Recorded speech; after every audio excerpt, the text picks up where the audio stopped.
Welcome to the UNLOQ podcast, an innovative approach to human development. My name is Amanda, and today I am joined by Angelo Derlopas, one of our associate coach here at UNLOQ. Angelo, can you please introduce yourself very briefly? Thank you very much, Amanda, for having me. That's right. And I'm an associate with UNLOQ, so I work a lot with humanitarian organizations and the private sector. Actually, my background was very early on with working for private sector. My academic studies include an MBA and a master's in psychology. For the last 14 years, I am a coach educator and a mentor and a supervisor. And I have the MCC credential. I have been accredited by the International Coaching Federation as a master certified coach with an advanced certification in team coaching, and I'm also accredited as supervisor by the European and Mentoring Coaching Council. So thank you very much for having me here. Yeah, thank you for letting us invite you and being part of this amazing journey that we're kind of starting. So today we're going to be talking a little bit about learning culture. That's why you're our guest today, because you're a person that has vast experience on what learning culture are, especially within organizations, especially within the corporate sector. So let's just start by that, addressing that question. What is a learning culture? You're right. And learning culture is very important for the organizations. And the trick about the learning culture is when people think that they have a learning culture, but they somehow keep on resisting. Of course, there are different kind of learnings and different kind of skills, the horizontal and the vertical skills. What we are mainly working on are the skills that include, to say it simply, communication skills, active listening, problem solving, teamwork, everything that can contribute to have people skills. Because when people are managers and leaders on various levels, what they need are the capacity, the understanding of how to handle people, and in many ways that goes through understanding how to handle their own self. So self-awareness is very, very important. Now, there are different approaches about what is important in learning, and if we go back to the theory of the appreciative inquiry, for example, that allow us to make a distinction between what we use to think about what is important about learning, and to put it very simply, because I think that's important for our viewers and listeners, is that there are people who think that the best investment they can do is to educate or train people in things that they don't know, something, or to close a gap, for example, which is not bad per se.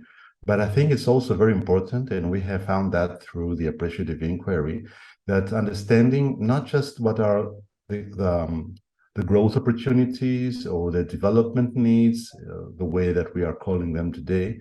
It's also important to understand which are the strengths of the people in the organization and invest on those strengths, because this is where the organization will have the competitive advantage and build on that. And that's, in brief, that's what it means to make good use of the resources of the organization, to invest in the right people and retain the talents in the organization, invest more in them. However, if you want to look at what recent researches and theories have shown us, and I'm naming Professor Carol Dweck and her mindset theory, which talks about the growth mindset and the fixed mindset. It's not just about people. It's also about the organization, about the environment, the working environment. What do the people in the workplace, and when I say people, I mean the leaders, the managers, what is the culture that they are having or allowing or enabling? Is it a culture that allows people to have a fixed mindset, which means that there's a limited number of things that a person can do or learn, or there's a limit to where that person can grow, or is it unlimited? Now, the growth mindset shows us that if the right environment is in place, if the right people can model the growth mindset, if they can inspire the growth mindset, then people will feel it's natural and organic to always strive to learn more and to become better, to become more and learn more things and outgrow themselves and become always better, being the forever seeker, let's say. And that allows for a lot of learning opportunities. And learning can come from both the training, as we know it traditionally, what everyone can think about what the training is, but also about coaching, which is in a lot of instances, and we have the experience in UNLOQ as well. We complement training with coaching, and I think for a good reason, because it has been proven that the value of training is being increased by a great percentage if coaching will be applied at some point of this trajectory. And it makes sense if you think about let's say the trainee or the coachee, the client in general, will understand what are his or hers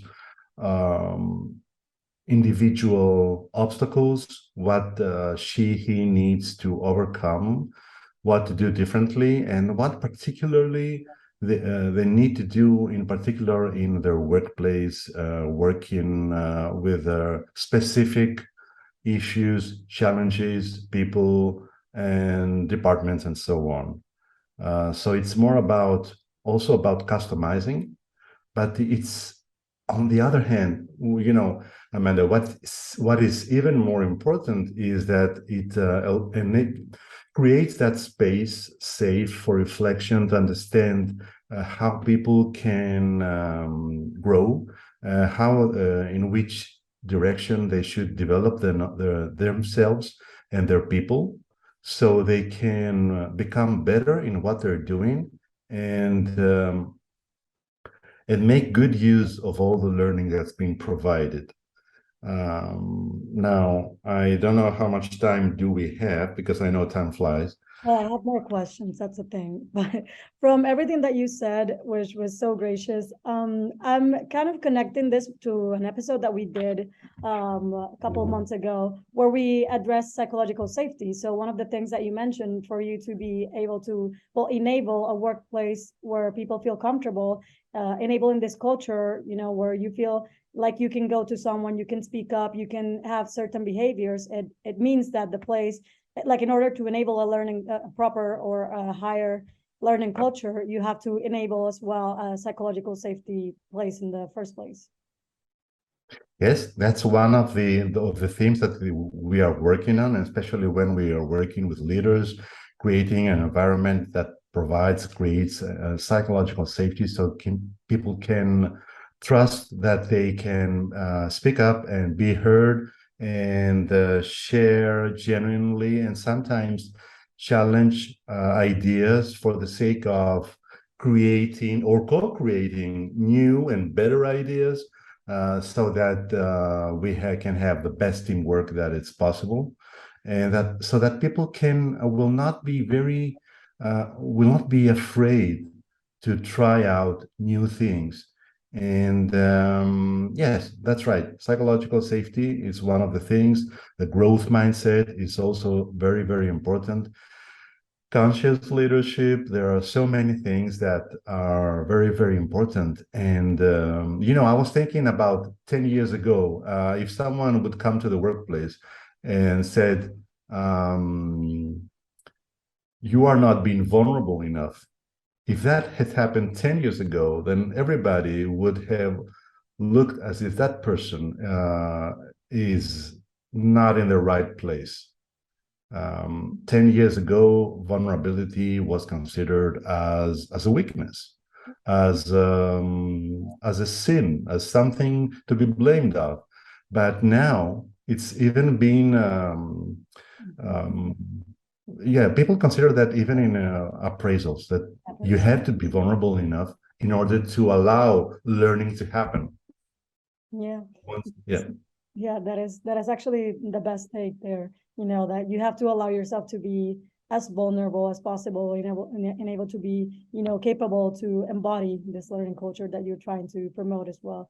So what are or what examples can you give me of like traditional corporate learning culture environments? I remember an example that was shared by Microsoft CEO Satya Nadella in a conference by Swift organization, and he was explaining how he implemented Carl Dweck's theory in Microsoft, and I think that this is a great example coming from a big corporation, but it shows the difference in culture. And I remember that Satya Nadella said a lot of things in that interview, but what I want to bring here in this podcast is that at some point he expressed that in his managers, and he explained the value of the growth mindset, and some of his managers at some point came back to him and said, Satya, we have found which are the ones that have fixed mindset, like finger pointing. And he said back to them, that's not the way to go forward. Now, these are my words, of course, but he meant that that's not the issue here. It's not about finding who among us or among the people here in the organization have fixed mindsets. It's about enabling everybody to move to a growth mindset. Yes. So the responsibility lies between us. Yeah, that's such a good takeaway, because indeed you have to be aligned in order to promote, a same culture within an ecosystem. So how can you, or how would you, more certainly, so how would you disrupt years of like perpetuating the same learning culture? Like if you're doing like a new client, let's say, like kind of like a case study question, this related, right? So how could you disrupt like years of perpetuating the same learning culture? What are your steps or approaches that you would take? Well, one way to challenge that is talk to the person who is making the decisions and says, okay, so we always take it for granted, and I think it makes sense that every organization has finite resources. So what's the best way to make good use of the resources that you have available? Would you put your money and your hours into people just for fixing, let's say, the holes, or do you want to invest that in people that you believe, or in the parts of the people in that in the strengths that people have rather than the weaknesses? So I think that's a game changer. And if you ask that question, the person in charge, I think they have to make a tough call. But I think it's a good one that will lead the organization forward. Yeah, because in a sense, you're also making them responsible for the change that they want to enable. So once they're conscious, like you were mentioning, self-awareness is very important in order to promote a cohesive learning culture. So making them aware, or making them, write down whatever's wrong or whatever needs to work better for the company or for the organization is the way to move forward. So in that sense, you need some alignment, and you need also the compromise from, the head of the program, let's call them. So Exactly. yeah. Yes. Yeah. So how can you, both as a leader and as a team member, how could you like um be a better like team member in the sense of like promoting a learning culture when you're like undergoing the change, let's say? Modeling, being leading is about modeling the what's the right behavior, what's the right attitude. I remember, now this is my personal experience. I remember at some point I was coaching a number of leaders in a big organization, and of course everybody there was a schedule. But however, the CEO learned that I was there, and he asked to meet me, and he wanted a session with me. And I think that's a great example That is showing exactly that. I think that kind of leader, that kind of CEO was inspiring everybody else. It's like giving permission to do that. When for those who might be hesitant, he was kind of given permission. I yeah. did not ask that. I did not ask for that, but he wanted to do that. And that was great. Yeah, that is great indeed. It's like there's a quote that I really enjoy, which is to lead by being, just don't be like leading people, and just follow me and do as I say, but do as they should be doing, and then they will follow, because they feel like if you trust this, they will trust you. They already put their trust on you. So that's a way that they can feel inspired and feel like motivated and compromise, in the sense that if he did it, or she did it, if they did it, I can do it as well, and I should be doing it, because why not? Mhm. You So put it perfectly. yeah. I couldn't say it better. Well, I'm glad I could add something there, because this has just been great.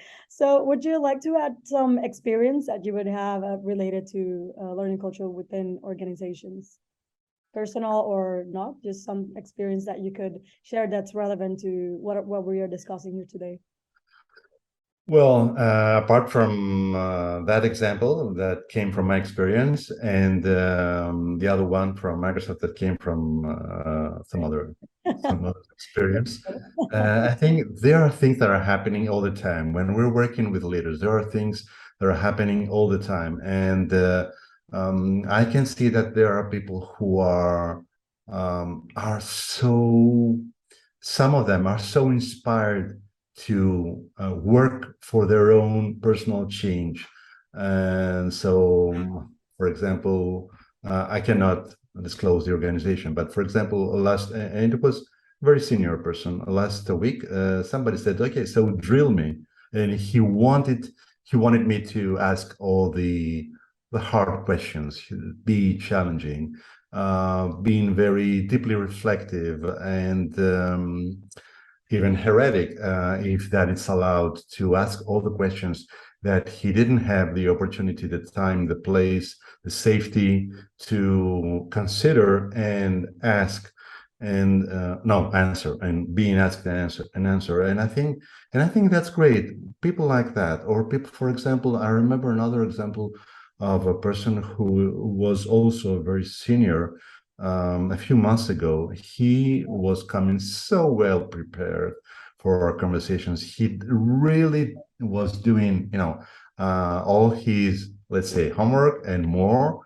And he was so intentional and determined. And I think intentionality is very important in the work that we do. People will get the best outcome from their efforts if they are intentional in what they are doing, and we are there to partner with them, of course. That is really, really insightful, like the actual commitment to act on what you think and what you say and how you portray a situation. Is actually, it takes some courage.